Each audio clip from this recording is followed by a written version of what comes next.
Hello guys, আমরা চলে এসেছি ছোট্ট গুড আফটারনুনে। তো আমরা মানে তোমাদের সঙ্গে কিছু জিনিসের ব্লগ নিয়ে চলে এসেছি, মানে 3টে জিনিস। ওখানে তোমার মেধা পরীক্ষা ছিল, তো মেধা পরীক্ষার মানে বাবাকে বলা ছিল যে আমাকে একটা পেন্সিল বক্স কিনে দেবে। তো ওই যে মেধা পরীক্ষা ছিল, তো মেধা পরীক্ষায় আসার পথে আমাকে পেন্সিল বক্স কিনে দিয়েছে, সঙ্গে আরও 2টো জিনিস কিনেছি, মানে দরকারি জিনিস। তো তোমার ফার্স্টে কী দিয়ে শুরু করবো?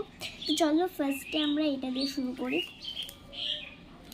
তো এই যে ফার্স্টে আমরা এটা দিয়ে শুরু করছি। এটা তোমার স্টিক নোটস, মানে এগুলোর উপরে লিখে একটা আঠা থাকে পেছনে, দিয়ে যে কোনো জায়গায় বসা যায়, মোবাইল, বই, খাতায়, সব জায়গায় এগুলো বসানো যায়। তো এটা নিউ বেরিয়েছে, আরেক ধরনের ছিল, তো এটা নিউ বেরিয়েছে। এটা মেড ইন চায়না, মানে এটা চায়নার থেকে এসছে। এই যে, তো এইটা ফার্স্ট।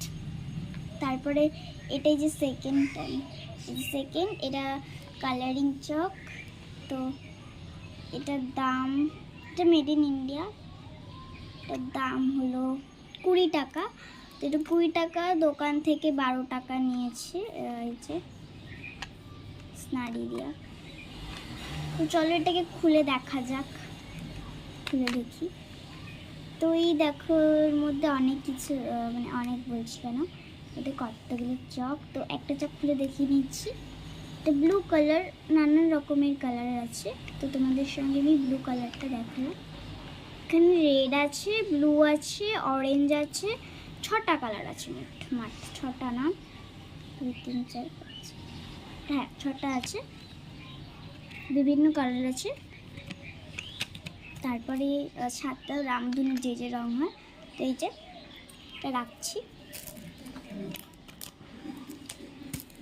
তো আমরা ফার্স্ট তোমাদের সঙ্গে মানে যেটা কিনেছি, যেটা আমার কেনার কথা ছিল, সেটা পেন্সিল ওয়ার্কস। তো দোকানে অনেকগুলো ছিল, তো ক্যালকুলেটার দিয়ে আবার লাইটগুলো ছিল, তো লাইটগুলো পাইনি। একটা 70 টাকা ছিল, 100 টাকা ছিল, তো আমি 70 টাকারগুলো নিইনি, 100 টাকারটা নিয়েছি। এই যে ওটাই, কারণ ওটা ক্যালকুলেটার ছিল না, আর এখানে যে ক্যালকুলেটারের জন্য 100 টাকাটা বেড়েছে। এই যে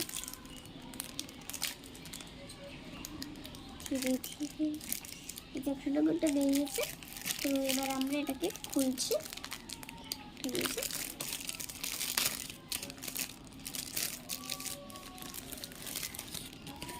তো এই যে পেন্সিল বক্স, এই যে পেন্সিল বক্স।